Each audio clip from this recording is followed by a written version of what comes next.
This is News 8 Now at noon. Thank you for watching News 8 Now at noon. I'm Sophia Pullman. There has been several swatting calls across Wisconsin, including some towards Chippewa Falls schools. Chippewa Falls police told News 8 Now that dispatch got a call just before 9:30 Wednesday morning claiming there was an active shooter at the high school. They say the caller had a heavy accent and was unclear in responses to the dispatcher. Students are currently on spring break, so none were present at the school. Officers checked all schools in the town after the call. A sergeant with the police department says they learned of multiple other law enforcement agencies in the state who also received swatting calls. One of those schools was Wausau East High School. Dispatch there also got a call at the same time as the call in Chippewa Falls. This caller said there had been multiple people shot in a bathroom. Police responded and found no shooter. This district is also on spring break, so the only people in the building were school staff and athletes at practice. GOP lawmakers took the final step needed to stop Governor Evers from banning conversion therapy in the state. Republicans voted over the objections of Democrats to allow therapists and others to practice conversion therapy. Republicans used an action to block any future attempts to ban the practice through 2024. No Republican lawmaker spoke in favor of allowing conversion therapy before they all voted to block the ban. Democrats spoke out about the move after the vote.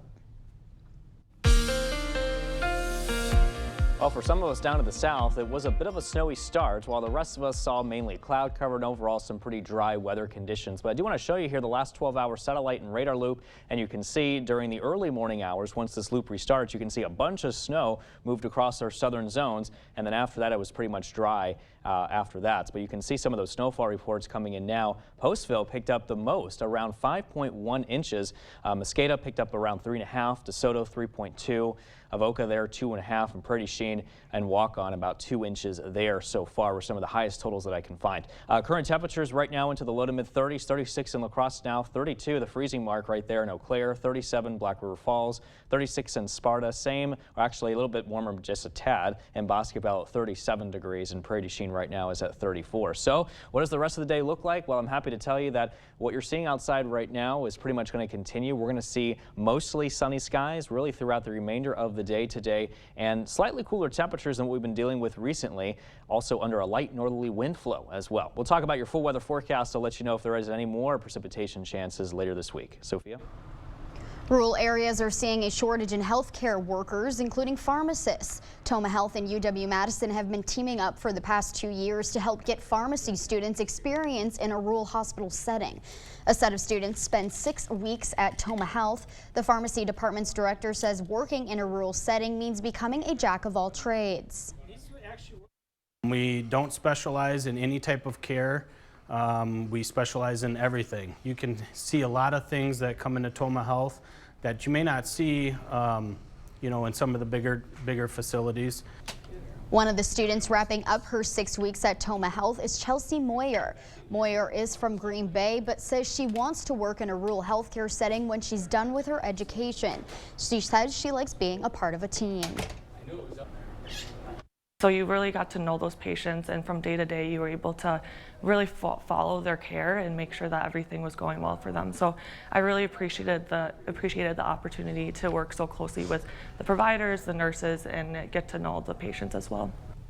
Moyer says she'll do a residency in West Virginia, but plans to move back to work in a rural area of the Midwest. Mayo Clinic Health System is partnering with Be the Match to save lives. Over 12,000 patients search for donors through Be the Match, but only about half of those patients find matches. Both organizations are hosting multiple cheek swabbing events to combat this issue. Anyone 18 to 40 years old can go to these events to join Be the Match's registry. According to the event organizers, the process of joining the registry is simple and easy.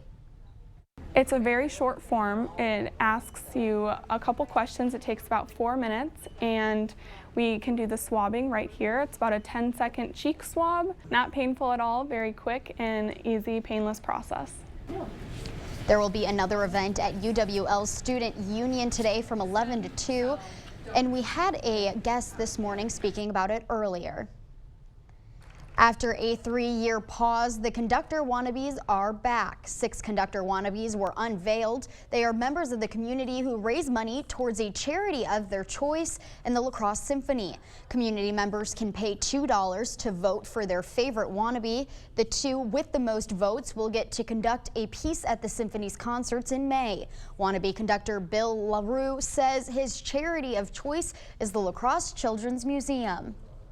They're building a musical exhibit, and you get kids involved at a very young age, and that's where music starts. So very excited to be here, and this is a fun contest, and it's a great time.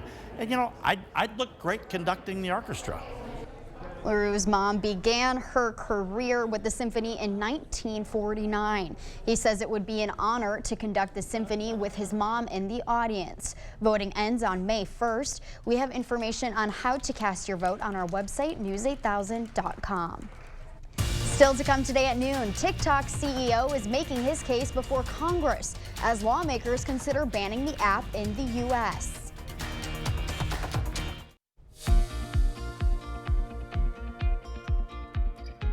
Stocks tumbled Wednesday after the Federal Reserve announced a quarter-point interest rate increase, despite recent turmoil in the banking sector. CBS News' Chanel Call has the latest business news headlines from New York.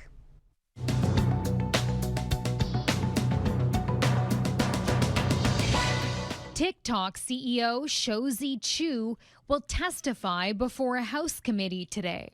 According to prepared testimony, he will tout that the U.S. has 150 million users and insist their information is stored on American soil, overseen by an American company. Federal and state governments have banned the use of TikTok on their phones over concerns its parent company could be forced to give user data to the Chinese government.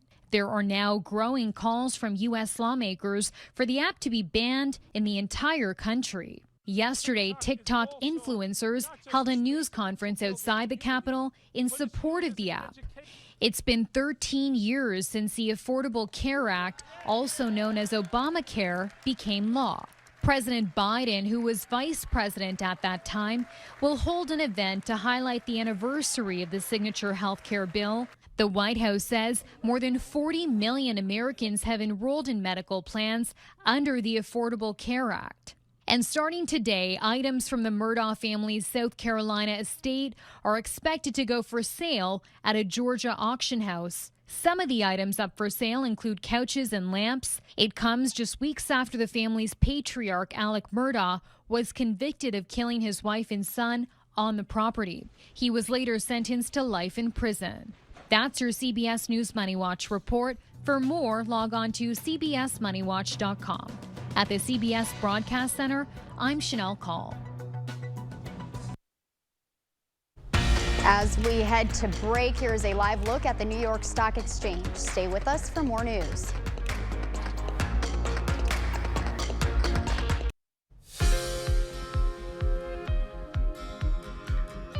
How climate change can affect surgery and the impact of COVID testing at nursing homes. Bradley Blackburn has some of the day's top health stories. Staff COVID testing at U.S. nursing homes saved lives during the pandemic. That's the finding of a new study in the New England Journal of Medicine. Research shows weekly testing led to fewer infections and deaths among nursing home residents, even before vaccines were available. Doctors in Sweden say young people with anxiety and depression may benefit from medical sleep treatment. When melatonin was prescribed for sleep issues, researchers found children and teens, and especially girls, were less likely to harm themselves. And new research from the University of Birmingham shows climate change had a big impact on surgery rates in the UK last year. A fifth of UK hospitals were forced to cancel elective procedures during last summer's record heat wave, with some doctors performing surgeries earlier in the morning to beat the heat. Those are some of the day's top health stories. Bradley Blackburn, CBS News, New York. Derek is in next with our forecast. We will be right back.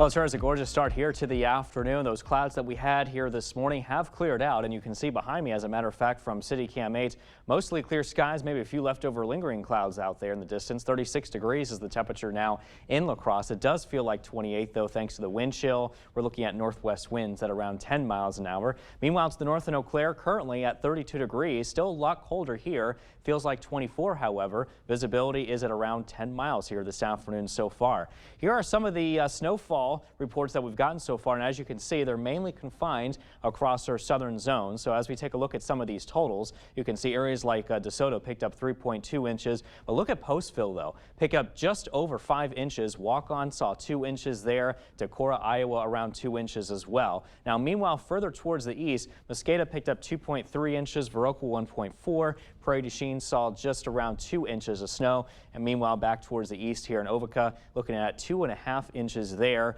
And this was all from that snow that happened late last night and also into early this morning. But here over the last couple of hours, things have really since dried out as this main trough of low pressure that continues to exit the area is going to be replaced by this area of high pressure back towards the west. And that's going to help get rid of the remaining cloud cover that we are expecting here today, with temperatures into the low 40s. So we'll time things out now on Sky Tracker, and you can see that by the time we reach 4 o'clock, we're looking in much better shape. Only a few clouds here left over, and by this evening we can say things are going to be looking mostly sunny here. As we head into overnight tonight, maybe just a few clouds to our north, but for the rest of us, we'll be looking at mostly clear skies. Maybe a few clouds could develop as we head into early tomorrow morning, but I do expect those clouds to gradually at least clear out as we head into the later afternoon hours tomorrow, and maybe just only a couple clouds giving way to mostly sunny skies. And again, that's all thanks to this area of high pressure moving in from the west, and that's going to build across the upper Midwest. That is going to help clear out the skies, give us lots of sunshine here to work with throughout the rest of the day,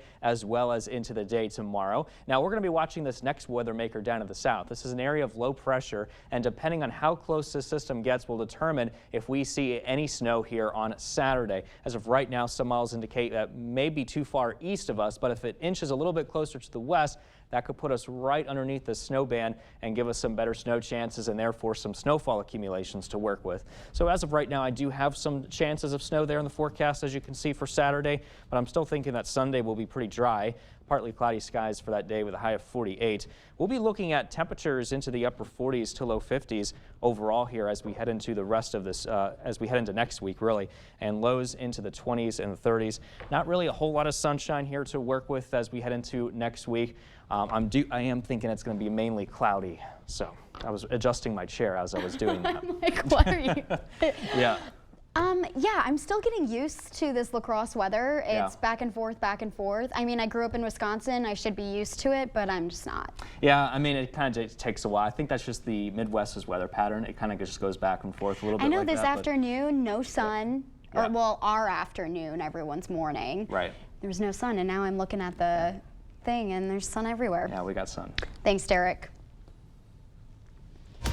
2 women business owners are keeping the heart of downtown La Crosse alive. During this Women's History Month, we spoke to 2 sisters who own nearly every storefront on Pearl Street.